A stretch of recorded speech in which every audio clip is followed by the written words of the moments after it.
অনুষ্ঠানে প্রধানমন্ত্রী। দলীয় কার্যালয়ের সামনে বিএনপির স্বাধীনতা দিবসের শোভাযাত্রা। চরম অসুস্থ বেগম জিয়াকে চিকিৎসা না দেওয়ার অভিযোগ, তারেককে ফেরানো হচ্ছে বললেন পররাষ্ট্রমন্ত্রী।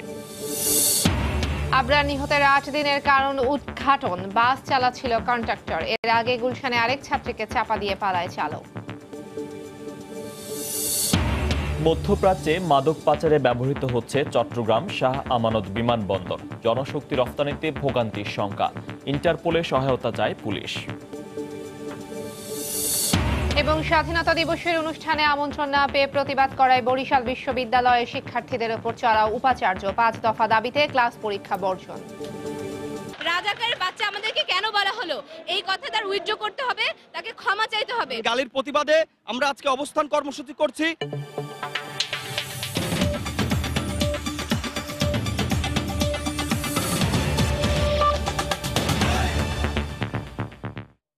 বাংলার সময়ে সঙ্গে আছি আমি ফয়সাল মোর্শেদ এবং আমি তাহিয়া রুবাইয়াত অপলা। প্রধানমন্ত্রী শেখ হাসিনা বলেছেন, বঙ্গবন্ধু বাংলাদেশের স্বাধীনতা সংগ্রামকে গণতান্ত্রিক প্রক্রিয়ায় ধাপে ধাপে এগিয়ে নিয়ে গেছেন। বিকেলে মহান স্বাধীনতা দিবস উপলক্ষে রাজধানীর বঙ্গবন্ধু আন্তর্জাতিক সম্মেলন কেন্দ্রে আওয়ামী লীগ আয়োজিত আলোচনা সভায় কথা বলেন তিনি। এ সময় যুদ্ধ বিধ্বস্ত বাংলাদেশ থেকে স্বল্পতম সময়ে মিত্র বাহিনীকে বঙ্গবন্ধু স্বদেশে ফেরত পাঠিয়েছিলেন বলেও উল্লেখ করেন শেখ হাসিনা। পৃথিবীর ইতিহাসে যত দেশে বিপ্লব হয়েছে, যত দেশে মুক্তিযুদ্ধ হয়েছে, যত দেশে মিত্রবাহিনী গিয়েছে সহায়তা করতে, কোনো দেশ থেকে মিত্রবাহিনী ফেরত যায় নাই। বাংলাদেশ একমাত্র ব্যতিক্রম। সেটা সম্ভব হয়েছে একমাত্র বঙ্গবন্ধু শেখ মুজিবের মতো স্বাধীন চেতা নেতা ছিলেন বলে। স্বাধীন চেতা নেতা ছিলেন, পাশাপাশি ভারতের প্রধানমন্ত্রী ইন্দিরা গান্ধী, তিনিও খুব স্বাধীন চেতা ছিলেন। তাই বঙ্গবন্ধু মুজিব যখনই তার কাছে প্রস্তাব দিয়েছে যে আপনি আপনার সেনাবাহিনী কখন ফেরত নেবেন, তিনি বলে দিয়েছেন আপনি যখনই বলবেন তখনই ফেরত যাবে। বহু আগের থেকে স্বাধীনতার পরিকল্পনা নিয়ে তিনি কিন্তু ধাপে ধাপে এগিয়েছেন গণতান্ত্রিক প্রক্রিয়ার মধ্য দিয়ে, যাতে করে পাকিস্তান নামে সেই দেশটির শাসক, মিলিটারি শাসক, কখনো যেন বাঙালির উপরে দোষ দিতে না পারে যে তারা বিচ্ছিন্নতাবাদী। শপথ নিলেন পঞ্চগড় জেলা পরিষদের নবনির্বাচিত চেয়ারম্যান আনোয়ার সাদাত সম্রাট। সকাল 10টায় প্রধানমন্ত্রী কার্যালয়ের রীতি অনুযায়ী শপথ নেন তিনি। গত 28 ফেব্রুয়ারির ভোটে চেয়ারম্যান নির্বাচিত হন জেলা আওয়ামী লীগের সাধারণ সম্পাদক আনোয়ার সাদাত সম্রাট। শপথ অনুষ্ঠানে স্থানীয় সরকার, পল্লী উন্নয়ন ও সমবায় মন্ত্রী ছাড়াও উপস্থিত ছিলেন প্রধানমন্ত্রীর কার্যালয়ের ঊর্ধ্বতন কর্মকর্তারা।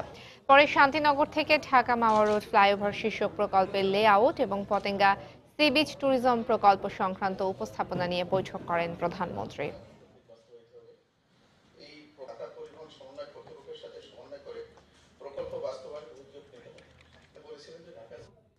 রাজধানীর নয়াপল্টনে দলের কেন্দ্রীয় কার্যালয়ের সামনে স্বাধীনতা দিবসে শোভাযাত্রা করল বিএনপি।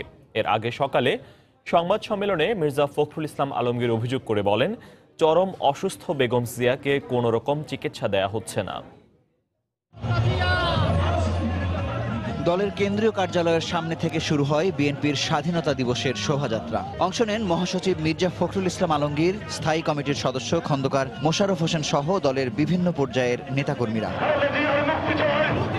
শোভাযাত্রা নাইটেঙ্গেল মোড়, শান্তিনগর ও মালিবাগ ঘুরে আবার কার্যালয়ের সামনে এসে শেষ হয়। এ সময় বেগম জিয়ার মুক্তির দাবিতে স্লোগান দেয় ছাত্রদল, যুবদল সহ বিএনপির বিভিন্ন অঙ্গ সংগঠনের নেতাকর্মীরা। এর আগে কার্যালয়ের সামনে সংক্ষিপ্ত সমাবেশে বিএনপি নেতারা বলেন, দেশে বাকশাল প্রতিষ্ঠার ষড়যন্ত্র চলছে। আজকে প্রায় ৪৭ বছর স্বাধীনতা এসেছে, আমরা স্বাধীন হয়েছি, কিন্তু আসলে কি আমরা স্বাধীন হয়েছি? আমরা এখন স্বাধীন নই, আমরা মুক্ত নই। সেই স্বাধীনতাকে হরণ করেছে একদলীয় শাসন ব্যবস্থা প্রবর্তন করে এই আওয়ামী লীগ বন্ধুরা। ওদের চেতনা, এর মধ্যে গণতন্ত্র নেই, ওদের চেতনার মধ্যে এক দল, ওদের চেতনার মধ্যে বাকশাল, ওদের চেতনার মধ্যে গণতন্ত্রের হত্যা, আর বিএনপির স্বাধীনতার চেতনার মধ্যে বহুদলীয় গণতন্ত্র। সকালে নয়াপল্টনে দলের কেন্দ্রীয় কার্যালয়ে সংবাদ সম্মেলনে মির্জা ফখরুল বলেন, বিএনপি নেত্রীকে পরিকল্পিতভাবে হত্যার চেষ্টা চালানো হচ্ছে। দেশনেত্রী বেগম খালেদা জিয়া আজকে এতই অসুস্থ হয়ে পড়েছেন যে তিনি এখন কারাগারের কক্ষেও চলাচল করতে পারছেন না। তাকে সুপরিকল্পিত হবে একটা হত্যা করার ষড়যন্ত্র চলছে। অবিলম্বে এই মুহূর্তে দেশ ও নেত্রীকে তার সুষ্ঠু চিকিৎসার জন্য তাকে তার পছন্দ মতো হাসপাতালে স্থানান্তর করা হোক। মুজাহিদ শুভ, সময় সংবাদ, ঢাকা। তারেক রহমান সহ দণ্ডপ্রাপ্ত পলাতক আসামিদের দেশে ফিরিয়ে আনার প্রক্রিয়া চলছে বলে জানিয়েছেন পররাষ্ট্রমন্ত্রী ডক্টর এ কে আব্দুল মোমেন। দুপুরে মন্ত্রণালয়ে তিনি এই কথা জানান। এছাড়া বাংলাদেশে আশ্রিত রোহিঙ্গাদের নোয়াখালীর ভাসানচরে কবে নাগাদ স্থানান্তর করা যাবে তা এখনও নিশ্চিত করে বলা সম্ভব নয় বলে জানিয়েছেন তিনি। কোর্ট তাকে কনভিক্টেড অপরাধী তাদের সবাইকে ফিরিয়ে আনতে চাই এবং সেই ক্ষেত্রে নূর চৌধুরীকে আমরা ফিরিয়ে আনতে চাই। আমাদের তাকে ফিরিয়ে আনার জন্য যা যা প্রচেষ্টা আমাদের অনেক দিন ধরে সেগুলো চলমান আছে। হিয়ারিংটা হয়েছে, এখন জাজ সাহেব আপনার একটা রায় দেবেন কিংবা আরও একটা হিয়ারিং চাইতে পারেন, উই ডোন্ট নো। আমরা এই অবস্থায় আছি। আমাদের মাননীয় প্রধানমন্ত্রী কানাডার প্রধানমন্ত্রীর সাথে আলাপ করেছেন, সেদিনও আলাপ করেছেন এবং আমরা সবসময় আশাবাদী। বিশ্ববিদ্যালয় শিক্ষার্থী আবরার হত্যার 8 দিনের মাথায় দুর্ঘটনার কারণ উদ্ঘাটন করেছে ঢাকা মহানগর গোয়েন্দা পুলিশ। ঘটনার পর পুলিশ চালক সিরাজুলকে আটক করার কথা জানালেও সিরাজুল আবরারকে চাপা দেয়নি। বাস চালাচ্ছিলেন কন্ডাক্টর ইয়াসিন আরাফাত। ইয়াসিনই আবরারকে চাপা দিয়ে পালিয়ে যায়। গত রাতে চাঁদপুর থেকে তাকে গ্রেফতার করে গোয়েন্দা পুলিশের একটি দল। দুপুরে ব্রিফিংয়ে একথা জানিয়েছেন ডিএমপির যুগ্ম কমিশনার আব্দুল বাতেন। ফাঁকা রাস্তায় বেপরোয়া গতির একটি বাস মুহূর্তেই ধাক্কা দিয়ে রাস্তায় ফেলে দিল বিইউপির শিক্ষার্থী আবরারকে। শুধু ধাক্কা দিয়েই ক্ষান্ত হয়নি, তার উপর দিয়েই চালিয়ে গেল বাসটি। দৃশ্যটি চলতি মাসের 19 তারিখের। মেধাবী শিক্ষার্থী আবরার চৌধুরী বন্ধুদের সঙ্গে নিজ শিক্ষা প্রতিষ্ঠানে যাওয়ার পথে এভাবেই চাপা দিয়ে পালিয়ে যায় গাড়ি চালক। ঘটনার পর গাড়ি চালক সিরাজুলকে আটক করার কথা জানায় পুলিশ, অথচ সিরাজুল এ ঘটনার ঘণ্টাখানেক আগেই আটক হয়েছে পুলিশের হাতে। আবরারকে চাপা দেয়া বাসটি এর কিছুক্ষণ আগে গুলশানের শাহজাদপুর এলাকায় মিরপুর আইডিয়াল গার্লস ল্যাবরেটরি কলেজের এক ছাত্রীকে চাপা দিয়ে গুরুতর জখম করে। সে সময়ই পুলিশের হাতে আটক হয় গাড়ি চালক সিরাজুল। শাহজাদপুরের কাছে যাওয়ার পরে সেটা বসুন্ধরা হাউজিং থেকে 1-1.5 কিলোমিটার পেছনে একটা ছাত্রীকে ধাক্কা দেয়। মূল চালক যে ড্রাইভার তার নাম হলো সিরাজুল ইসলাম। এখন সিরাজুল ইসলাম তো পাবলিক তাকে ধরে ফেলেছে, ধরে তাকে ট্রাফিক পুলিশের কাছে দিয়েছে। তাকে জিজ্ঞাসাবাদ করে জানা গেল যে ওই দুর্ঘটনাটা প্রথমটা সে ঘটিয়েছে, কিন্তু দ্বিতীয় দুর্ঘটনা সে জানে না কিছু। পরে গাড়ির মালিকের নির্দেশে গাড়িটি নিয়ে সটকে পড়ার চেষ্টা করেন বাসের কন্ডাক্টর ইয়াসিন আরাফাত। পথিমধ্যেই চাপা দেন আবরারকে, পরে পালিয়ে যায় ইয়াসিন। আটক সিরাজুলের জবানবন্দি থেকে বিষয়টি জানার পর তদন্তে নামে ঢাকা মহানগর গোয়েন্দা পুলিশ। এরই ধারাবাহিকতায় মঙ্গলবার রাতে চাঁদপুর থেকে গ্রেফতার করা হয় ইয়াসিনকে। তার দেয়া তথ্যের ভিত্তিতে মধ্যবাড্ডা থেকে গ্রেফতার করা হয় বাসের হেল্পার ইব্রাহিমকে। কনফার্ম হলাম যে এখানে গাড়ি চালক ছিল কন্ডাক্টর মিস্টার ইয়াসিন আরাফাত। তখন তাকে আমরা গতকাল চাঁদপুর থেকে অ্যারেস্ট করা হয়। অ্যারেস্ট করে তাকে জিজ্ঞাসাবাদ করার ফলে সে সব কিছু স্বীকার করে এবং সে সব কিছু সব বর্ণনাটাই পুরো বর্ণনাটা তার মুখ থেকে আমরা জেনেছি এবং সেটা সে যে এই গাড়ি চাপাটা দিয়েছে এবং আবরারকে হত্যা করেছে সেটাও সে স্বীকার করে। এদিকে 1 মাসেরও কম সময়ের মধ্যে মামলার চার্জশিট দেওয়া হবে বলে পুলিশের পক্ষ থেকে জানানো হয়। জুনায়েদ আল হাবিব, সময় সংবাদ, ঢাকা। এদিকে বাস থেকে ফেলে সিলেট কৃষি বিশ্ববিদ্যালয়ের শিক্ষার্থী ওয়াসিম হত্যার বিচার সহ 5 দফা দাবিতে মানববন্ধন করেছেন সহপাঠীরা। দুপুরে টিলাগড় এলাকায় সড়ক অবরোধ করে মানববন্ধন করেন তারা। এ সময় ঘাতক বাস চালক ও সহকারীকে গ্রেফতার, বাস রুট পারমিট বাতিল সহ 5 দফা দাবি বাস্তবায়নের দাবি জানান শিক্ষার্থীরা। বিশ্ববিদ্যালয়ের প্রক্টরের আশ্বাসে কর্মসূচি প্রত্যাহার করলে যান চলাচল স্বাভাবিক হয়। গত 23 মার্চ বাসের ভাড়া নিয়ে উদার পরিবহনের বাসের হেলপারের সাথে কথা কাটাকাটি হয় সিলেট কৃষি বিশ্ববিদ্যালয়ের 11 জন ছাত্রের। এক পর্যায়ে বাস থেকে ওয়াসিমকে ধাক্কা দিলে চাকার নিচে পিষ্ট হয়ে মারা যান তিনি।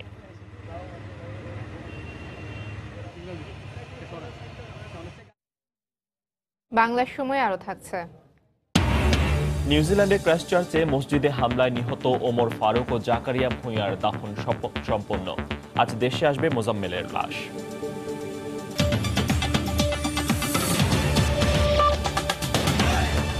বরিশাল বিশ্ববিদ্যালয়ের স্বাধীনতা দিবসের অনুষ্ঠানে আমন্ত্রণ না পেয়ে শিক্ষার্থীরা প্রতিবাদ করায় তাদের ওপর চড়াও হয়ে কটূক্তি করেছেন উপাচার্য।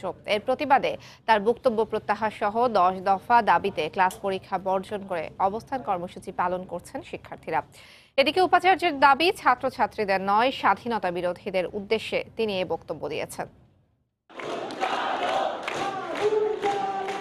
শিক্ষার্থীরা জানান, মহান স্বাধীনতা দিবস উপলক্ষে বরিশাল বিশ্ববিদ্যালয় কর্তৃপক্ষ ক্যাম্পাসে 26শে মার্চ বৈকালিক চা চক্র ও সাংস্কৃতিক অনুষ্ঠানের আয়োজন করে। অনুষ্ঠানে শিক্ষার্থীদের আমন্ত্রণ না জানানোয় তাৎক্ষণিকভাবে প্রতিবাদ করেন তারা। পরে দুপুরে আরেকটি অনুষ্ঠানে শিক্ষার্থীদের কটূক্তি করেন উপাচার্য।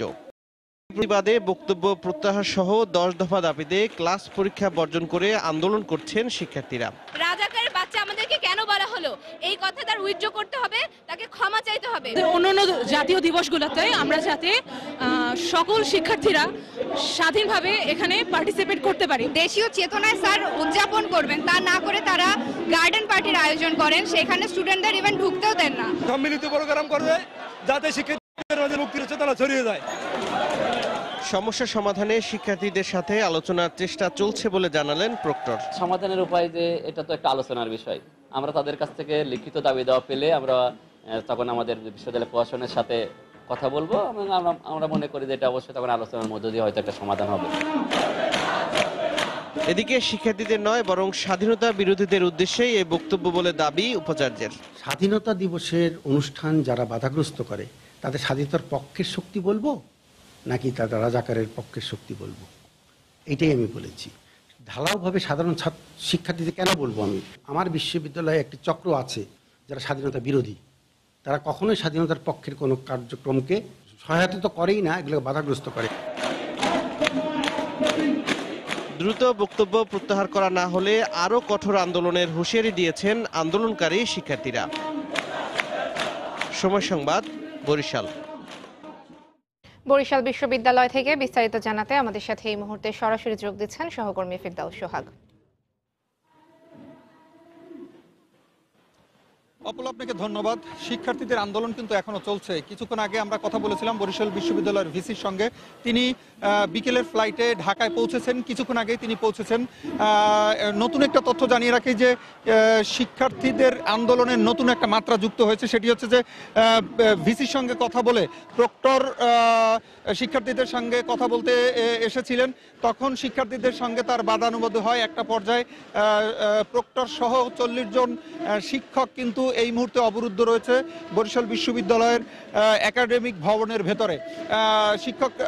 শিক্ষার্থীরা তাদের দাবি না মানা পর্যন্ত এই আন্দোলন চলবে এবং অবরুদ্ধ করে রাখা শিক্ষকদের মধ্যে একজনের সঙ্গে কিছুক্ষণ আগে আমার কথা হয়েছে। তিনি আমাদেরকে জানিয়েছেন যে 35 থেকে 40 জনের মতো শিক্ষক রয়েছেন এখন বিশ্ববিদ্যালয়ের ভেতরে, তাদেরকে অবরুদ্ধ করে রাখা হয়েছে। শিক্ষার্থীরা যে কথাটি বলার চেষ্টা করছে, শিক্ষকদের অবরুদ্ধ করার কারণ হিসেবে তারা বলেছে যে তাদের যে আন্দোলনটি মূলত রয়েছে, এই আন্দোলনটি শক্তিশালী করা, তাদের দাবি পূরণের জন্য এক ধরনের এই অবরুদ্ধ করা। একটু জানিয়ে রাখি যে সকাল 8টা থেকে এই শিক্ষার্থীদের আন্দোলন শুরু হয়েছে, 10 ঘন্টা অতিক্রান্ত হলো, এখন পর্যন্ত আন্দোলন চলছে। আন্দোলনের কারণ হিসেবে যেটি শিক্ষার্থীরা বলেছে যে গতকালকে শিক্ষা বরিশাল বিশ্ববিদ্যালয়ের ভিসি তিনি একটি অনুষ্ঠানে শিক্ষার্থীদের রাজাকারের বাচ্চা বলেছেন বলে অভিযোগ করা হয়েছে। যদিও আমি ভিসির সঙ্গে কথা বলেছি, তিনি কিন্তু আমাদেরকে বলেছেন যে আসলে এমন কথা তিনি বলেননি, এমন কথা বলার কোনো কারণ নেই এবং ভয়রহ কাউকে রাজাকারের বাচ্চা বলা হয়নি বলে তিনি দাবি করেছেন। তিনি বলেছেন যে স্বাধীনতার পক্ষের যে একটি অনুষ্ঠান সেটিকে পণ্ডল করার যারা চেষ্টা করছে তাদেরকে তারা তিনি বলেছেন, এমনটি তিনি জানিয়েছেন। তবে তার বক্তব্য হচ্ছে যে বরিশাল বিশ্ববিদ্যালয়ের কোনো শিক্ষার্থীকে তিনি এই ধরনের যুক্তি করেননি এবং এমন ঘটনা কখনো ঘটবে না বলে তিনি দাবি করেছেন। তবে এখন পর্যন্ত যেটা দর্শকদের উদ্দেশ্যে বলছি যে আন্দোলন চলছে এবং এই আন্দোলন চলবে বলে শিক্ষার্থীরা আমাদেরকে জানিয়েছে যতক্ষণ না পর্যন্ত দাবি মানা না হবে। 10 দফা দাবিতে আন্দোলন করছেন। তো এই ছিল মোটামুটি বরিশাল বিশ্ববিদ্যালয় থেকে সর্বশেষ তথ্য। উপাচার্যের কটূক্তির প্রতিবাদে বরিশাল বিশ্ববিদ্যালয়ের শিক্ষার্থীদের চলমান আন্দোলনের সবশেষ পরিস্থিতি জানাচ্ছিলেন সহকর্মী ফিরদাউস সোহাগ। চট্টগ্রাম শাহ আমানত বিমানবন্দর ব্যবহার করে মধ্যপ্রাচ্যের বিভিন্ন দেশে গাঁজা এবং ইয়াবার মতো মাদক পাচারের চেষ্টা চলছে বলে অভিযোগ উঠেছে। আইনশৃঙ্খলা রক্ষা বাহিনীর নজর এড়াতে মাদক পাচারের ক্ষেত্রে নেওয়া হচ্ছে নানা কৌশল। এদিকে সবশেষ গত সপ্তাহে লেপ এবং জুতার ভেতরে করে পাচারের সময় আটক করা হয় মাদকের 2টি চালান। পাচার চক্রের সদস্যদের গ্রেফতারে ইন্টারপোলের সহায়তা নিতে যাচ্ছে পুলিশ। বিস্তারিত জানাচ্ছেন কমল দেব। গত কয়েক মাস ধরে মধ্যপ্রাচ্যের বিভিন্ন দেশে নানা কৌশলে মাদক পাচারের চেষ্টা চলছে বলে জোর অভিযোগ ছিল, কিন্তু হাতে নাতে তেমন কোনো প্রমাণ না পাওয়ায় ব্যবস্থা নিতে পারছিল না আইন শৃঙ্খলা বাহিনী। এর মধ্যে গত 18 মার্চ চট্টগ্রাম থেকে দুবাই হয়ে মাস্কেটগামী ফ্লাইট দুবাইয়ের একটি ফ্লাইটের 2 যাত্রীর কাছ থেকে উদ্ধার করা হয় 6 কেজি গাঁজা। ল্যাপের ভেতরে করে অভিনব কৌশলে মাদকের এই চালান পাচারের চেষ্টা চলে। কোনো ইন্টারন্যাশনাল গ্রুপ এটার সাথে জড়িত কিনা, দেশীয় গ্রুপ কারা এটার সাথে জড়িত, আমরা এটা কিন্তু বেশ তদন্ত করে দেখতেছি। হাতে নাতে প্রমাণ পাওয়ার পর নড়ে চড়ে বসে বিমানবন্দর কর্তৃপক্ষ। বাড়ানো হয় মধ্যপ্রাচ্যগামী যাত্রীদের উপর গোয়েন্দা নজরদারি। পরদিন 19 মার্চ আবুধাবিগামী আরেক যাত্রীর জুতার মধ্যে পাওয়া যায় 540 পিস ইয়াবা এবং 200 গ্রাম গাঁজা। গত 6 মাসের বেশি সময় ধরে এভাবে নানা পন্থায় মধ্যপ্রাচ্যে মাদক পাচারের চেষ্টা চলছিল বলে অভিযোগ প্রবাসীদের। বিশেষ করে এ ধরনের মাদক পাচার বন্ধে কার্যকর ব্যবস্থা না নিলে মধ্যপ্রাচ্যের দেশগুলিতে জনশক্তি রপ্তানির ক্ষেত্রে ভোগান্তিতে পড়তে হবে বলে শঙ্কা তাদের। ভিসা সংক্রান্ত জটিলতা বেড়ে যাবে, তখন তারা মনে করবে যে বাংলাদেশি যারা আসছে তাদের সাথে মাদক দ্রব্য আসতেছে, তাহলে সেই ক্ষেত্রে ভিসাটা বন্ধ হয়ে যেতে পারে বলে আমি মনে করি। এতে বাংলাদেশ থেকে শ্রম রপ্তানিতে বিশেষ একটা বিরূপ প্রতিক্রিয়া ফেলবে। তবে গ্রেপ্তারকৃত 3 জনেই কেরিয়ার। এই অবস্থায় মাদক পাচারের মূল হোতাদের গ্রেপ্তারে ইন্টারপোলের সহায়তা নিতে যাচ্ছে পুলিশ প্রশাসন।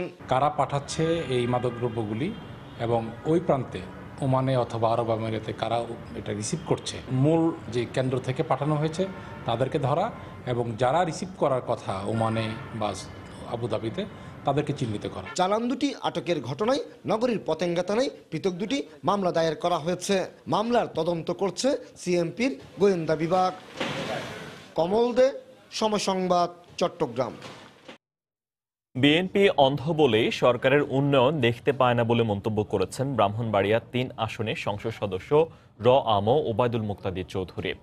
দুপুরে ব্রাহ্মণবাড়িয়ার বিজয়নগর উপজেলার চম্বকনগর স্কুল অ্যান্ড কলেজের একাডেমি ভবনের উদ্বোধন শেষে একথা বলেন তিনি। এ সময় উপজেলা নির্বাহী কর্মকর্তা মেহের নিগার, স্থানীয় আওয়ামী লীগ নেতাকর্মী সহ স্কুলের শিক্ষক শিক্ষার্থীরা উপস্থিত ছিলেন।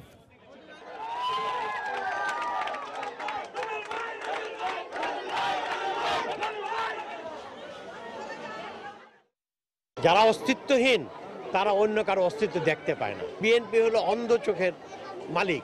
তারা যেহেতু কিছুই নিজেদেরকে দেখতে পায় না, অন্যদেরকেও দেখতে পাচ্ছেন। বাংলাদেশ যখন জাতিসংঘ থেকে বলছে যে এইটা একটা উন্নয়নশীল দেশে পরিণত হয়েছে, নিম্ন আয়ের দেশ থেকে উন্নয়নশীল, তখন এটাকে ব্যর্থ রাষ্ট্র বলার যারা চেষ্টা করবে তারা তো তাদেরকে কি বলবো। জিএম কাদেরকে স্বপদে পুনর্বহালের দাবি জানিয়ে সংবাদ সম্মেলন করেছে জাতীয় পার্টির রংপুর বিভাগের 8 জেলা ও মহানগর কমিটি। দুপুরে জাতীয় পার্টির বিভাগীয় কার্যালয়ে এই সংবাদ সম্মেলন করা হয়। এ সময় দ্রুত দাবি মানা না হলে রংপুর বিভাগের জাতীয় পার্টির নেতাকর্মীরা সাংগঠনিক পদ থেকে অব্যাহতি দেবেন বলে জানান রংপুর মহানগর কমিটির সভাপতি ও সিটি মেয়র মোস্তাফিজুর রহমান মোস্তফা। হোসেন মোহাম্মদ এরশাদের সেনাপদ ছোট ভাই এবং দেশ বিদেশে পরিচ্ছন্ন রাজনীতিবিদ হিসাবে পরিচিত জিএম কাদেরকে পদবি থেকে অব্যাহতি প্রদানের সিদ্ধান্ত জাতীয় পার্টির জন্য আত্মঘাতী সিদ্ধান্ত বলে মনে করছি। আগামী 5/4/2019 ইংরেজি তারিখের মধ্যে জনাব জিএম কাদেরকে অব্যাহতির সিদ্ধান্ত প্রত্যাহার করে তাকে পুনরায় স্বপদে বহাল করার জন্য পার্টির চেয়ারম্যান হোসেন মোহাম্মদ এরশাদের কাছে স্বনির্বন্ধ অনুরোধ জানাচ্ছি। আমাদের এই দাবি মানা না হলে আমরা রংপুর বিভাগে সাংগঠনিক দায়িত্ব থেকে অব্যাহতি নেব। পাশাপাশি এই বিভাগে জাতীয় পার্টির সকল কর্মকাণ্ড প্রতিহত করা হবে। নিউজিল্যান্ডের ক্রাইস্টচার্চে মসজিদে বন্দুকধারীর হামলা নিহত ওমর ফারুককে নারায়ণগঞ্জে এবং জাকারিয়া ভূঁইয়াকে নরসিংদীতে দাফন করা হয়েছে। তাদের শেষ বিদায় জানাতে গিয়ে কান্নায় ভেঙে পড়েন স্বজনেরা। এদিকে সন্ত্রাসী হামলা নিহত আরেক বাংলাদেশি ডাক্তার মোজাম্মেল হকের মরদেহ আজ রাতে দেশে পৌঁছানোর কথা রয়েছে। আমাদের রিপোর্টার ও জেলা প্রতিনিধিদের পাঠানো তথ্য ছবি নিয়ে রিপোর্ট। বাবাহারা একমাত্র ভাইকে হারিয়ে কান্নায় ভেঙে পড়েন ওমর ফারুকের 3 বোন। বুধবার সকালে নারায়ণগঞ্জের বন্দর উপজেলার রাজবাড়ী এলাকায় তার নামাজে জানাজা হয়। পরে বন্দর কবরস্থানে লাশ দাফন করা হয়। সবশেষ গত 18 জানুয়ারি পরিবারের সঙ্গে ছুটি কাটিয়ে নিউজিল্যান্ড ফিরে যান তিনি। তার স্ত্রী সানজিদা জামান নিহা 3 মাসের অন্তঃসত্ত্বা। মা, স্ত্রী এবং ছোট একটা বোন আছে। সরকার যেন সর্বোচ্চ সহযোগিতা করে তাদের ফিউচার বাঁচার জন্য। যারা বাহিরে থাকে তারা তো এই দেশেরই একজন নাগরিক, আমরাও তো ওনারই নাগরিক। আমার ফ্যামিলিতে আমরা 3টা মহিলাই, আমি, আমার শাশুড়ি আর আমার ননদ। আমার ননদের এখনো বিয়ে হয়নি। এই ঘটনা ঘটিয়েছে মুসলমানদের দাবিয়ে রাখার জন্য, অথবা সেটা তো পারেই নাই, বরঞ্চ আরও সারা বিশ্বের কাছে মুসলমানরা সমাদৃত হয়েছে। তাদের বিনিময়ে সারা পৃথিবী দেখেছে যে কি নিঃস্ব হত্যাকাণ্ড ঘটেছে, এবং সত্যিকার অর্থে নিউজিল্যান্ড গভর্নমেন্টের কাছে আমরা মনে করি কৃতজ্ঞ। এদিকে নরসিংদীর পলাশ উপজেলার জয়পুরা গ্রামের নামাজের জানাজা শেষে স্থানীয় কবরস্থানে জাকারিয়া ভূঁইয়ার লাশ দাফন করা হয়। একটু সচ্ছলতার জন্য 2016 সালে নিউজিল্যান্ডে যান জাকারিয়া ভূঁইয়া। 6 মাস আগে ছুটি শেষে আবারও নিউজিল্যান্ডে ফিরে যান তিনি। কর্মকাণ্ড ঘটাইছে তাদের জন্য আমরা এরকম দৃষ্টান্তমূলক কঠোর ব্যবস্থা এবং শাস্তির দাবি করতেছি। সরকার হয়তো এখন তার জন্য অন্য কোনো পদক্ষেপ, আর্থিক কোনো সহায়তা অথবা কিছু হয়তো করতে পারে। সরকারের পক্ষ থেকে পররাষ্ট্র নীতি অনুযায়ী তাদের এই যে দুর্ভাগ্যজনক মৃত্যুর জন্য তাদের ক্ষতিপূরণের প্রয়োজনীয় ব্যবস্থা সরকার করবে। নিউজিল্যান্ডে নিহত আরেক বাংলাদেশি ডাক্তার মোজাম্মেল হকের লাশ বুধবার রাতে দেশে পৌঁছানোর কথা রয়েছে। আবু নোমান, সময় সংবাদ। রাঙামাটিতে সন্ত্রাসীদের গুলিতে 7 জন নিহতের ঘটনায় জড়িতরা কেউ নিরাপত্তা বাহিনীর হাত থেকে ছাড় পাবে না বলে জানিয়েছেন সেনাবাহিনীর 24 পদাতিক ডিভিশনের area commander major general SM Motiur Rahman. সকালে বাঘাইছড়িতে ঘটনাস্থল পরিদর্শন করে তিনি আরও জানান, হামলার 9 দিনেও মামলার কোনো আসামিকে গ্রেফতার করা না গেলেও জড়িতদের শনাক্তে যৌথ বাহিনীর অভিযান চলছে। এ সময় Khagrachari region commander brigadier general Hamidul Haque, চট্টগ্রামের বিভাগীয় কমিশনার আব্দুল মান্নান সহ রাঙামাটি ও খাগড়াছড়ি জেলা প্রশাসনের ঊর্ধ্বতন কর্মকর্তারা উপস্থিত ছিলেন। পরে জেলা সদরে গিয়ে হামলায় হতাহতদের স্বজনদের সঙ্গে মতবিনিময় করেন তারা। গত 18 মার্চ উপজেলা নির্বাচনে দায়িত্ব পালন শেষে ফেরার পথে বাঘাইছড়ির 9 মাইল এলাকায় সন্ত্রাসীদের গুলিতে নিহত হন 7 জন।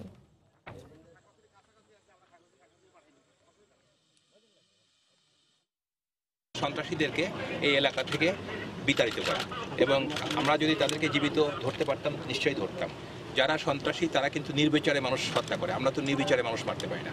আমরা অবশ্যই যারা এই ঘটনার সাথে যুক্ত এবং প্রত্যক্ষভাবে যারা জড়িত তাদের বিরুদ্ধে ব্যবস্থা নিব। আমরা এলোপাতারি মানুষের বিরুদ্ধে কোনো ব্যবস্থা নিচ্ছি না। আমরা সঠিক সময়ে এবং জায়গা মতো তাদের বিরুদ্ধে আমরা আমাদের অভিযান পরিচালনা করব এবং তাদের বিরুদ্ধে দৃষ্টান্তমূলক ব্যবস্থা যেটা সেটাই নিব। এদিকে রাঙামাটির বাঘাইছড়ি ও বিলাইছড়িতে সন্ত্রাসীদের গুলিতে 8 জন নিহতের প্রতিবাদে বিক্ষোভ করেছে বিভিন্ন সংগঠন। সকালে রাঙামাটি পৌরসভা চত্বর থেকে একটি বিক্ষোভ মিছিল বের করে পার্বত্য অধিকার ফোরাম ও বৃহত্তর পার্বত্য চট্টগ্রাম ছাত্র পরিষদ। মিছিলটি শহরের গুরুত্বপূর্ণ সড়ক ঘুরে বনরূপা এলাকায় গিয়ে শেষ হয়। পরে আলোচনা সভায় বক্তারা অভিযোগ করেন, পাহাড়ে সন্ত্রাসীরা মাথা চারা দিয়ে উঠেছে। দ্রুত সন্ত্রাসীদের চিহ্নিত করে আইনের আওতায় আনার দাবি জানান তারা।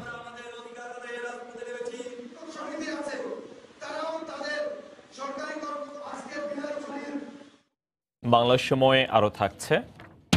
কক্সবাজারের পেকুয়ায় গুলিতে 2 জলদস্যু নিহত, র্যাবের দাবি বন্দুকযুদ্ধ। টেকনাফের নাফ নদীতে বিজিবির গুলিতে 2 মাদক কারবারির মৃত্যু।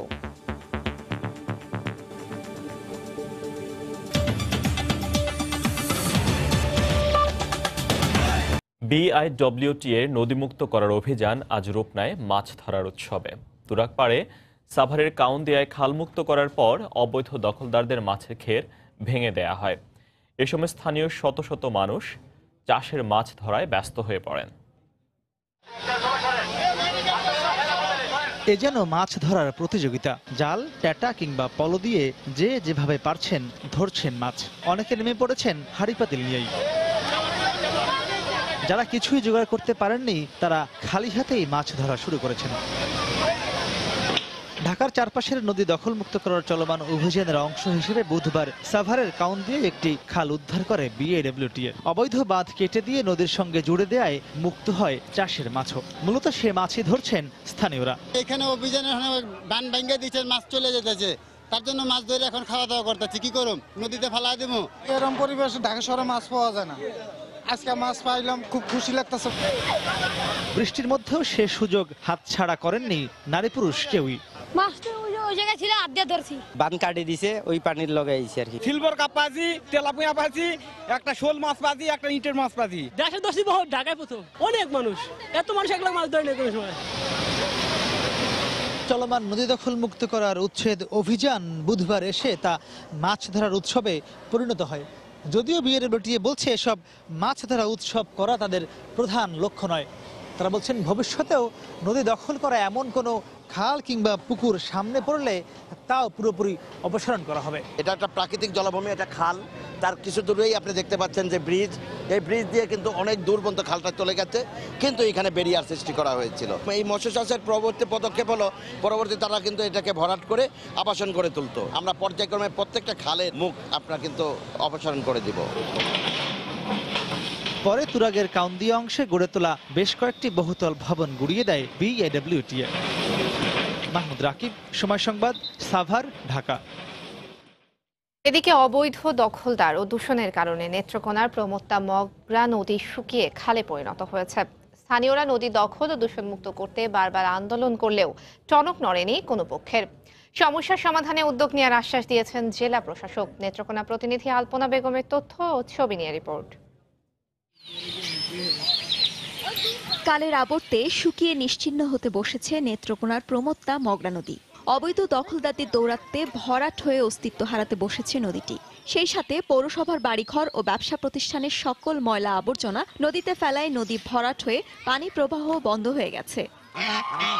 পানি কমে যাওয়ায় এই নদীতে মাছ ধরে জীবিকা নির্বাহকারী 4 শতাধিক জেলে এখন বেকার। এ অবস্থায় নদী দখল, দূষণমুক্ত ও খনন করতে নেত্রকোনাবাসীর ব্যানারে বিভিন্ন সংগঠন নদী বাঁচাও আন্দোলন করলেও তা বাস্তবায়ন হয়নি। 452টি জেলে পরিবার আজ পেশাহীন, কারণ তারা সম্পূর্ণভাবে নির্ভরশীল ছিল এই নদীর মাছের উপর। খননের মাধ্যমে যদি মগরাকে পুনরুজ্জীবিত করা যায় তাহলে সেচ কার্যের জন্য কৃষকরা তার পানি পাবে। পানি উন্নয়ন বোর্ড পদক্ষেপ নিলেও নেত্রকোনা সেচ বিভাগ কর্তৃক 6 কিলোমিটার ছোট মগরা খাল নামে প্রকল্প পাশ হওয়ায় একই নামের কারণে অনুমোদন পায়নি নদী খনন প্রকল্প বলে জানিয়েছেন নির্বাহী প্রকৌশলী। ছোট মগরা খাল নামে ইতিমধ্যে একটা টিপিপি পাশ হয়েছে এবং সেই কারণে যেহেতু একটা দ্বৈত হয়ে গিয়েছে, সেই কারণে আমাদের নেত্রকোনা জেলার মগরা নদীটি এই প্রকল্প থেকে বাদ যায়। তবে সমস্যার সমাধানে উদ্যোগ নেওয়ার কথা জানিয়েছেন জেলা প্রশাসক। জেলা উন্নয়ন সমন্বয় কমিটির সভায় ইতিমধ্যে সিদ্ধান্ত নিয়েছি যে এই মগরা নদীকে নিয়ে নতুন আরেকটি প্রকল্প প্রস্তাব তৈরি করা এবং পানি সম্পদ মন্ত্রণালয়ের কাছে এটা প্রেরণ করা। প্রায় 148 কিলোমিটার দীর্ঘ মগরা নদী পৌর শহরকে ঘিরে রেখেছে নদীটির 6 কিলোমিটার অংশ। সময় সংবাদ, নেত্রকোনা। কক্সবাজারে আলাদা ঘটনায় গুলিতে 4 জন নিহত হয়েছেন। আইনশৃঙ্খলা রক্ষা বাহিনী বলছে বন্দুকযুদ্ধে নিহতরা মাদক ব্যবসায়ী ও জলদস্যু। ঘটনাস্থল থেকে অস্ত্র, গুলি ও মাদকদ্রব্য উদ্ধার করা হয়েছে। বিজিবি জানিয়েছে ভোরে টেকনাফের নাফ নদী পার হয়ে মিয়ানমারের 2 রোহিঙ্গা নাগরিক মাদকদ্রব্য নিয়ে বাংলাদেশে প্রবেশের চেষ্টা করে। এ সময় খাংরাখালী এলাকায় বাধার মুখে বিজিবির টহল দলকে লক্ষ্য করে গুলি ছোড়ে মাদক ব্যবসায়ীরা। বিজিবিও পাল্টা গুলি চালায়, এতে ঘটনাস্থলে তাদের মৃত্যু হয়। পরে তল্লাশি চালিয়ে 1,90,000 পিস ইয়াবা উদ্ধার করা হয়। এদিকে একই সময়ে পেকুয়ার মগনামা ঘাট এলাকায় অভিযান চালায় র্যাব। উপস্থিতি টের পেয়ে র্যাবকে লক্ষ্য করে গুলি ছোড়ে জলদস্যুরা। র্যাবও পাল্টা গুলি চালায়, এতে 2 জন জলদস্যু নিহত হয়। পরে ঘটনাস্থল থেকে 8টি আগ্নেয়াস্ত্র ও 26 রাউন্ড গুলি উদ্ধার করা হয়। নিহত 4 জনের লাশ ময়না তদন্তের জন্য কক্সবাজার সদর হাসপাতালে পাঠানো হয়েছে। মানিকগঞ্জ ও কিশোরগঞ্জে বজ্রপাতে 2 কৃষকের মৃত্যু হয়েছে। এছাড়া রাজবাড়ীতে শিলাবৃষ্টিতে ফসলের ক্ষতি হয়েছে। সকালে মানিকগঞ্জের শিবালয় উপজেলার শিমুলিয়াতে নিজ ফসলি জমিতে কাজ করছিলেন পিয়ার আলী। হঠাৎ বজ্রসহ বৃষ্টি শুরু হয়। এ সময় বজ্রপাতে গুরুতর আহত হন পিয়ার আলী। তাকে উদ্ধার করে সদর হাসপাতালে নিয়ে গেলে চিকিৎসক তাকে মৃত ঘোষণা করেন। এছাড়া কিশোরগঞ্জের পাকুন্দিয়াতে বজ্রপাতে শহীদ মিয়া নামে এক কৃষকের মৃত্যু হয়েছে। ভোর থেকে রাজবাড়ী সদর ও এর আশপাশের এলাকায় ঝড়ো হাওয়া সহ শিলাবৃষ্টি হয়। এতে পেঁয়াজের বীজ, গম ও ভুট্টার ক্ষতি হয়েছে। বৃষ্টিতে বিপাকে পড়েন অফিসগামী ও খেটে খাওয়া মানুষ।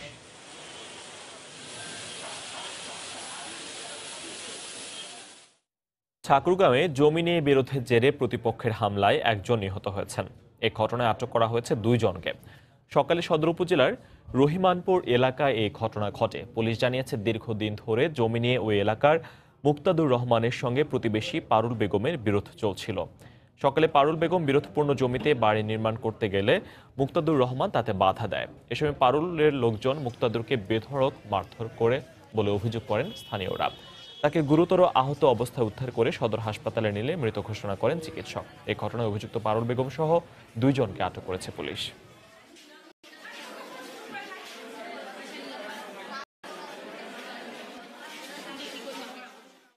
লক্ষ্মীপুরে সিএনজি অটোরিকশা ও মোটরসাইকেলের সংঘর্ষে একজন নিহত হয়েছে। বেলা 11:30টার দিকে সদর উপজেলায় এই দুর্ঘটনা ঘটে। পুলিশ জানায়, মোটরসাইকেলে করে সরকারি কলেজের অনার্স প্রথম বর্ষের ছাত্র রিঙ্কু ও তার বন্ধু আরমান শহরে যাচ্ছিল। পথে খিলবাইশা এলাকায় বিপরীত দিক থেকে আসা একটি সিএনজি অটোরিকশার সঙ্গে তাদের মোটরসাইকেলের মুখোমুখি সংঘর্ষ হয়।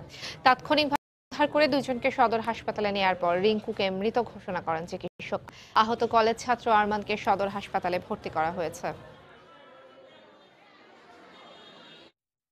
চট্টগ্রাম রেলওয়ে কারখানায় কাজ করার সময় 12 জন শ্রমিক আগুনে দগ্ধ হয়েছেন। গুরুতর 7 জনকে চট্টগ্রাম মেডিকেলের বার্ন ইউনিটে ভর্তি করা হয়েছে। সকালে শহরের পাহাড়তলী রেলওয়ে কারখানায় এই দুর্ঘটনা ঘটে। প্রত্যক্ষদর্শীরা জানিয়েছেন, পুরাতন রেল মেরামতের কাজ করছিলেন কারখানার শ্রমিকেরা। হঠাৎ কারখানার পাওয়ার কারে আগুন লাগলে শ্রমিকরা তা নেভাতে যান। এ সময় আগুনে দগ্ধ 12 জন শ্রমিককে উদ্ধার করে রেলওয়ে হাসপাতালে নেওয়া হয়। 7 জনের অবস্থা গুরুতর হওয়ায় তাদের চট্টগ্রাম মেডিকেলের বার্ন ইউনিটে পাঠানো হয়। সবাই শঙ্কামুক্ত বলে জানিয়েছেন চিকিৎসক।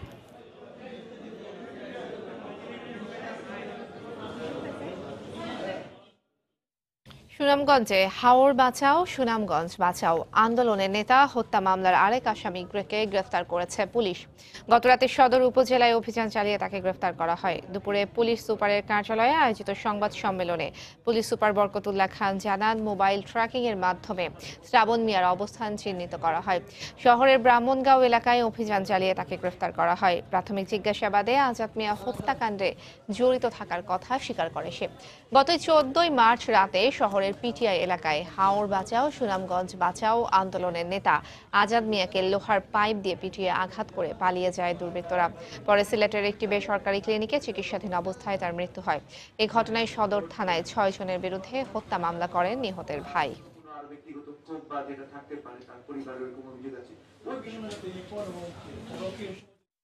পূর্ব একটা আক্রোশ ছিল, এরই ফলশ্রুতিতে এই তারা ওই 14 তারিখ সকালবেলা পরিকল্পনা করে আজাদ মিয়াকে কিভাবে আঘাত করা যায়। এখানে আরো জড়িত আছে, সব তদন্তের সাথে আমরা ওই নামগুলি বলছি না, এখনো আমাদের অনেক কাজ করার বিষয় আছে। বাগেরহাটে এক নারীকে গলা কেটে হত্যার ঘটনায় 3 জনকে গ্রেফতার করেছে পুলিশ। ভোররাতে শহরের পূর্ব সরই এলাকা থেকে তাদের গ্রেফতার করা হয়। দুপুরে সংবাদ সম্মেলনে পুলিশ সুপার পঙ্কজ চন্দ্র রায় জানিয়েছেন, গ্রেফতার 3 জনের কাছে হত্যায় ব্যবহৃত ছুরি ও স্বর্ণালংকার পাওয়া গেছে। গত 21শে মার্চের রাতে বাসায় ঢুকে হোসনে আরা বেগমকে চেতনানাশক স্প্রে দিয়ে অচেতন করে দুর্বৃত্তরা। পরে ধারালো ছুরি দিয়ে তাকে গলা কেটে হত্যার পর আলমারি ভেঙে স্বর্ণালংকার নিয়ে যায় তারা। এ ঘটনায় গত 23শে মার্চ নিহতের ছেলে বাদী হয়ে সদর মডেল থানায় বেশ কয়েকজনকে আসামি করে একটি হত্যা মামলা দায়ের করেন।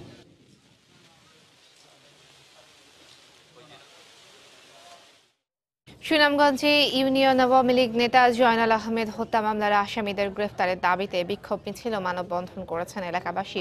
দুপুরে শহরের আলতাফ উদ্দিন স্কয়ার থেকে একটি বিক্ষোভ মিছিল বের করা হয়। মিছিলটি বিভিন্ন সড়ক ঘুরে জেলা প্রশাসকের কার্যালয়ের সামনে গিয়ে শেষ হয়। পরে সেখানে মানববন্ধনে নিহতের স্বজন সহ নানা শ্রেণী পেশার মানুষ অংশ নেন। তারা হত্যাকাণ্ডে জড়িতদের গ্রেফতার ও দৃষ্টান্তমূলক শাস্তির দাবি জানান। গত 19 মার্চ সদরের মঙ্গলকাটা এলাকার একটি মাঠ থেকে জাহাঙ্গীরনগর ইউনিয়ন আওয়ামী লীগের সাধারণ সম্পাদক জয়নাল আহমেদের লাশ উদ্ধার করে পুলিশ। এই ঘটনায় 4 জনকে গ্রেফতার করা হয়েছে। এদিকে মাদারীপুর ছাত্রলীগ নেতা লিমন মজুমদার হত্যাকাণ্ডের বিচার দাবিতে বিক্ষোভ মিছিল করেছেন জেলা ছাত্রলীগ ও যুবলীগের নেতাকর্মীরা। সকালে শহরের আমিরাবাদ এলাকা থেকে মিছিল নিয়ে শহরের প্রধান সড়ক প্রদক্ষিণ করা হয়। পরে জেলা প্রশাসক কার্যালয়ের সামনে মানববন্ধন করেন তারা। এতে জেলা ছাত্রলীগ ও যুবলীগ সহ বিভিন্ন সামাজিক সংগঠনের নেতাকর্মীরা অংশ নেন। এরপর জেলা প্রশাসকের মাধ্যমে প্রধানমন্ত্রী বরাবর একটি স্মারকলিপি দেয় ছাত্রলীগ। সোমবার আমারিবাদ এলাকার একটি নির্মাণাধীন ভবন থেকে লিমনের ঝুলন্ত লাশ উদ্ধার করে পুলিশ।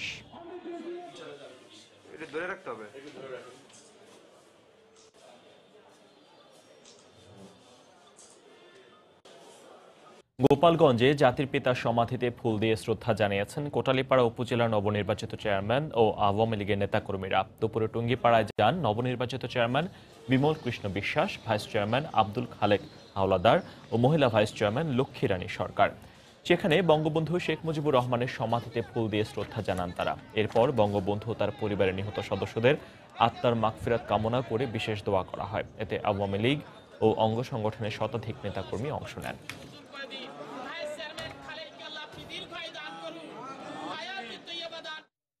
যশোর বিজ্ঞান ও প্রযুক্তি বিশ্ববিদ্যালয়ে উদ্ভাবনী পরিকল্পনা বিষয়ক কর্মশালা অনুষ্ঠিত হয়েছে। সকালে Young Bangla, CRI, ICT division ও IDR উদ্যোগে কর্মশালার উদ্বোধন করেন বিশ্ববিদ্যালয়ের উপাচার্য প্রফেসর ডক্টর আনোয়ার হোসেন।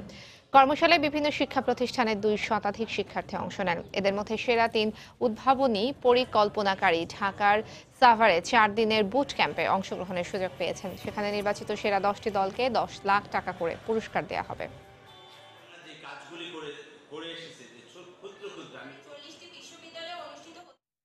একই আকাশ, একই বাতাস, একই হৃদয়ে, একই তো শ্বাস, এই স্লোগানে কুড়িগ্রামে বিশ্ব নাট্য দিবস উদযাপন করা হয়েছে।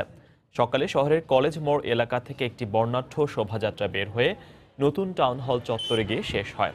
বাদ্যের তালে তালে নেচে গিয়ে শোভাযাত্রায় অংশ নেন শতাধিক নাট্যকর্মী। এদিকে বিশ্ব নাট্য দিবস উপলক্ষে সাংস্কৃতিক সংগঠন প্রচ্ছদের আয়োজনে শুরু হয়েছে 5 দিনব্যাপী 2 বাংলা নাট্যোৎসব। এতে ভারতের 2টি ও বাংলাদেশের 3টি নাট্য সংগঠন অংশ নিচ্ছে। বাংলার সময়ের শীর্ষ সংবাদ জানিয়ে দিচ্ছি আরো একবার।